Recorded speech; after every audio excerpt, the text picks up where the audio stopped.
ಧಾರ್ಮಿಕ ಆಚರಣೆ, ಸಾಧನೆ, ಜ್ಯೋತಿಷ್ಯ, ಖಗೋಳಶಾಸ್ತ್ರ, ಭಕ್ತಿ ಮತ್ತು ಜ್ಞಾನದ ಸಮಾಗಮವೇ ಕುಂಭಮೇಳ.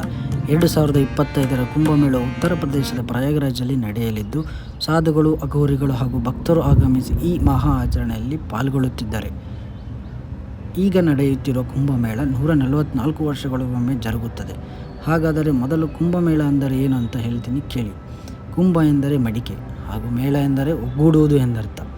ಹಿಂದೂ ಪಂಚಾಂಗದಂತೆ ರಾಶಿಗಳು ಹಾಗೂ ನಕ್ಷತ್ರಗಳು ಕೂಡಿದ ದಿನದಂದು ದೈವಿಕ ಶಕ್ತಿ ಚಲನೆ ಆಗುತ್ತಂತೆ.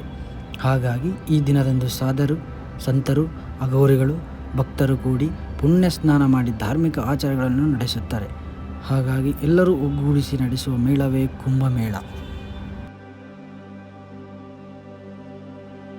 ಈ ಮಹಾ ಕುಂಭಮೇಳಕ್ಕೆ ಸರಿಸುಮಾರು 45 ಕೋಟಿಗಿಂತಲೂ ಅಧಿಕ ಸಂಖ್ಯೆಯಲ್ಲಿ ಭಕ್ತರು, ಸಾಧುಗಳು ಬರುವ ನಿರೀಕ್ಷೆಯಿದೆ. 4 ಸ್ಥಳದಲ್ಲಿ ಕುಂಭಮೇಳ ಜರುಗುತ್ತದೆ. ಅದು ಯಾಕೆ 4 ಕಡೆನೇ ಎಂದರೆ ಅದಕ್ಕೆ ಒಂದು ಕಥೆ ಇದೆ. ಇಂದ್ರನ ಮಗ ಜಯಂತನು ಅಮೃತವನ್ನು ರಾಕ್ಷಸರ ಕಣ್ಣು ತಪ್ಪಿಸಿ ತೆಗೆದುಕೊಂಡು ಹೋಗುವಾಗ ಆ ಅಮೃತವನ್ನು 4 ಕಡೆ ಇಡುತ್ತಾನಂತೆ. ಹಾಗಾಗಿ ಆ 4 ಜಾಗಗಳಲ್ಲಿ ಕುಂಭಮೇಳ ನಡೆಯುತ್ತದೆ. ಅವುಗಳು ಯಾವುದೆಂದರೆ ಪ್ರಯಾಗರಾಜ್, ಹರಿದ್ವಾರ್, ನಾಸಿಕ್ ಹಾಗೂ ಉಜ್ಜಯಿನಿ. ಈ ಬಾರಿಯ ಕುಂಭಮೇಳ ಸರಿಸುಮಾರು 10,000 ಎಕರೆ ಜಾಗದಲ್ಲಿ ನಡೆಯುತ್ತಿದೆ. ನೀವೇ ಯೋಚನೆ ಮಾಡಿ ಯಾವ ರೀತಿಯಲ್ಲಿರಬಹುದು ಈ ಕುಂಭಮೇಳ. ಇನ್ನು ಕುಂಭಮೇಳದಲ್ಲಿ ನಾವು ಅರ್ಧ ಕುಂಭಮೇಳ, ಕುಂಭಮೇಳ, ಪೂರ್ಣ ಕುಂಭಮೇಳ ಹಾಗೂ ಮಹಾಕುಂಭಮೇಳ ಎಂದು ನೋಡಬಹುದು.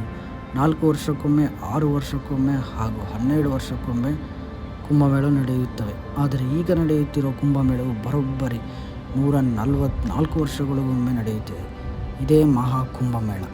ಈ ಅಸುರರು ಹಾಗೂ ದೇವತೆಗಳ ನಡುವೆ ಅಮೃತಕ್ಕೋಸ್ಕರ ನಡೆಯುವ ಕದನದಲ್ಲಿ ಅಮೃತದಲ್ಲಿ 4 ಹನಿಗಳು ಭೂಮಿಯ ಆ 4 ಜಾಗಗಳಲ್ಲಿ ಬೀಳುತ್ತದೆ.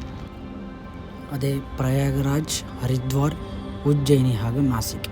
ಈ 4 ಜಾಗದಲ್ಲಿರುವ ನದಿಗಳಲ್ಲಿ ಸ್ನಾನವನ್ನು ಮಾಡಿದ ಪಾಪ ಎಲ್ಲ ತೊಳೆದು ಹೋಗುತ್ತದೆ ಹಾಗೂ ನಮ್ಮ ಪೂರ್ವಜರಿಗೆ ಮುಕ್ತಿ ಸಿಗುತ್ತದೆ ಎಂದು ಪುರಾಣಗಳು ಹೇಳುತ್ತವೆ. ಇನ್ನು ಕುಂಭಮೇಳದಲ್ಲಿ ನಮಗೆ ಗಮನ ಸೆಳೆಯುವವರು ಯಾರೆಂದರೆ ನಾಗಸಾಧುಗಳು. ನಾಗಸಾಧುಗಳು ನಮಗೆಲ್ಲ ತುಂಬ ವಿಚಿತ್ರವಾಗಿ ಕಾಣಿಸುತ್ತಾರೆ. ಏಕೆಂದರೆ ಅವರ ವೇಷಭೂಷಣಗಳು ಹಾಗಿರುತ್ತವೆ. ಅವರು ಕಾಣಿಸಿಕೊಳ್ಳುವ ರೀತಿಯೂ ಕೂಡ ಹಾಗೆ ಇರುತ್ತದೆ. ಕುಂಭಮೇಳ ಸಮಯದಲ್ಲಿ ಲಕ್ಷ ನಾಗಸಾಧುಗಳು ಕಾಣಿಸಿಕೊಳ್ಳುತ್ತಾರೆ. ಆದರೆ ಅದು ಆದ ಮೇಲೆ ದಿಢೀರನೆ ಮಾಯ ಆಗುತ್ತಾರೆ. ಅದು ಎಲ್ಲಿಗೆ ಹೋಗುತ್ತಾರೆ, ಏನು ಮಾಡುತ್ತಾರೆ ಎಂದು ಯಾರಿಗೂ ಸರಿಯಾಗಿ ಗೊತ್ತಿಲ್ಲ.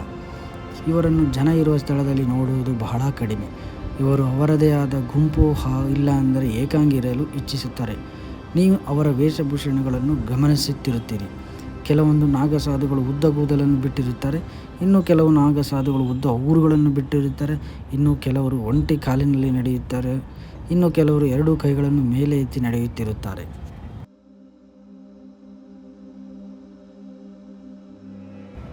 ಇನ್ನು ಕೆಲವರು ಸಂಪೂರ್ಣವಾಗಿ ನಗ್ನರಾಗಿರುತ್ತಾರೆ. ಇನ್ನು ಕೆಲವರು ತುಂಡು ಬಟ್ಟೆಗಳನ್ನು ಧರಿಸಿರುತ್ತಾರೆ. ಹಾಗೆ ಇನ್ನು ಕೆಲವರು ಕೈಯಲ್ಲಿ ತ್ರಿಶೂಲ ಹಿಡಿದುಕೊಂಡಿರುತ್ತಾರೆ. ಯಾವುದಾದರೂ ಒಂದು ಆಯುಧ ಅವರ ಕೈಯಲ್ಲಿ ಇರಲೇಬೇಕು. ಕುಂಭಮೇಳದಲ್ಲಿ ಇವರಿಗೆ ವಿಶೇಷವಾಗಿ ನೋಡಿಕೊಳ್ಳುತ್ತಾರೆ. ಕುಂಭಮೇಳದಲ್ಲಿ ಶಾಹಿ ಸ್ನಾನ ಅಂದರೆ ಪವಿತ್ರ ಸ್ನಾನ. ಕುಂಭಮೇಳದಲ್ಲಿ ಪವಿತ್ರ ಸ್ನಾನ ಅಂತಾರಲ್ಲ, ಅದನ್ನು ಮೊದಲಿಗೆ ಇವರೇ ಮಾಡುತ್ತಾರೆ. ನಾಗಸಾಧುಗಳಲ್ಲಿ ಪುರುಷರು ಹಾಗೂ ಮಹಿಳೆಯರು ಕೂಡ ಇರುತ್ತಾರೆ. ಮಹಿಳೆಯರನ್ನು ಸಾಧ್ವಿಗಳು ಎಂದು ಕರೆಯುತ್ತಾರೆ. ನಾಗಸಾಧುಗಳು ಹಿನ್ನೆಲೆ ಮಾಹಿತಿ ಏನೆಂದರೆ, ಮುಂದೆ ಒಂದು ದಿನ ಹಿಂದೂ ಸಮುದಾಯಕ್ಕೆ ಅಥವಾ ಸನಾತನ ಸಂಸ್ಕೃತಿಗೆ ಏನಾದರೂ ತೊಂದರೆ ಆದರೆ ಹಾಗೆ ಹೋರಾಡುವುದಕ್ಕೆ ಈ ಸೈನ್ಯವೊಂದನ್ನು ರೆಡಿ ಮಾಡಿದ್ದಾರೆ ಎನ್ನುತ್ತಾರೆ. ನಾಗಸಾಧುಗಳು ಯಾಕೆ ಜನರ ಮುಂದೆ ಕಾಣಿಸಿಕೊಳ್ಳುವುದಿಲ್ಲ ಎಂದರೆ, ಅವರು ದೇಹದ ಮೇಲೆ ಸಂಪೂರ್ಣವಾಗಿ ಆಸೆ, ಮೋಹ ಬಿಟ್ಟಿರುತ್ತಾರೆ. ಆಸ್ತಿಯಾಗಲಿ, ಮದುವೆ ಇಂಥ ಆಸೆಗಳು ಯಾವುದೂ ಅವರಿಗೆ ಇರುವುದಿಲ್ಲ. ಇವರು ಬ್ರಹ್ಮಚಾರಿಯಾಗಿ ಆ ಕಠಿಣ ವ್ರತವನ್ನು ಮಾಡುತ್ತಿರುತ್ತಾರೆ. ಈ ನಾಗಸಾಧುಗಳಿಗೆ ದೀಕ್ಷೆಯನ್ನು ಪಡೆಯುವುದು ಬಹಳ ಕಠಿಣಕರವಾದ ಕೆಲಸ. ಅದು ಮೊದಲು ಗುರುಗಳ ಬಳಿ ಹೋಗಬೇಕು. ತದನಂತರ ಅವರು ಅಪ್ಪಣೆ ಕೊಡಬೇಕು. ಅದಾದ ಮೇಲೆ ಗುರುಗಳು ಹೇಳಿದ ಹಾಗೆ ಕೆಲವು ವರ್ಷ ಬ್ರಹ್ಮಚಾರಿಯನ್ನು ಮಾಡಬೇಕು. ಅವರಿಗೆ ಸರಿಯಾಗಿ ಊಟ, ನಿದ್ದೆ ಆಗುತ್ತೆ ಅಂತ ಯಾರೂ ಹೇಳಲಿಕ್ಕಾಗಲ್ಲ. ಎಲ್ಲವನ್ನು ತ್ಯಾಗ ಮಾಡಿ ಅವರು ದೀಕ್ಷೆಯನ್ನು ಪಡೆದುಕೊಳ್ಳಬೇಕಾಗುತ್ತದೆ. ಸೊ ಹಲವಾರು ವರ್ಷಗಳ ಕಠಿಣ ಶ್ರಮವನ್ನು ಮಾಡಿ ಅವರು ದೀಕ್ಷೆಯನ್ನು ಪಡೆದುಕೊಳ್ಳುತ್ತಾರೆ. ಅವರು ಏನೇ ಮಾಡಿದರೂ ಆದರೆ ಜನರ ಮಧ್ಯದಲ್ಲಿ ಕಾಣಿಸಿಕೊಳ್ಳಲು ಅವರು ಇಚ್ಛಿಸುವುದಿಲ್ಲ, ಯಾವಾಗಲೂ ಏಕಾಂಗಿಯಾಗಿರಲೇ ಇಚ್ಛಿಸುತ್ತಾರೆ. ಇನ್ನು ಈ ಕುಂಭಮೇಳ 144 ವರ್ಷಗಳೊಂದಿಗೆ ಜರುಗುತ್ತದೆ.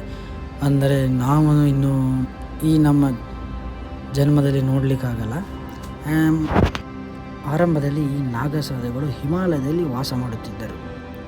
ಇತ್ತೀಚೆಗೆ ದೇಶದ ಹಲವು ಭಾಗಗಳಲ್ಲಿ ನಾಗಸಾಧುಗಳು ಕಾಣಲಿಕ್ಕೆ ಬರ್ತಿದ್ದಾರೆ. ತಮ್ಮ ನಂಬಿಕೆಯನ್ನು ಅನುಸರಿಸಲು ಸಾಮಾಜಿಕ ಜೀವನವನ್ನು ತ್ಯಜಿಸಿರುತ್ತಾರೆ. ಇವರು ಬ್ರಹ್ಮಚರ್ಯವನ್ನು ಬಹಳ ಕಟ್ಟುನಿಟ್ಟಾಗಿ ಆಚರಿಸುತ್ತಿರುತ್ತಾರೆ. ಇವರಿಗೆ ನಮ್ಮ ಹಿಂದೂ ಧರ್ಮದಲ್ಲಿ ಬಹಳ ಗೌರವಿತವಾದ ಸ್ಥಾನವಿದೆ. ನಾಗಸಾಧುಗಳನ್ನು ದೇವರ ಪ್ರತಿನಿಧಿಗಳೆಂದು ಎಲ್ಲರೂ ನಂಬುತ್ತಾರೆ. Thank you so much guys. ಹೀಗೆ ನಿಮ್ಮ ಸಪೋರ್ಟ್ ಇರಲಿ. ಹೀಗೆ ನನ್ನ ವೀಡಿಯೋಸ್ಗಳನ್ನು ನೋಡ್ತಾ ಇರಿ, ಸಬ್ಸ್ಕ್ರೈಬ್ ಮಾಡಿ. ಧನ್ಯವಾದಗಳು.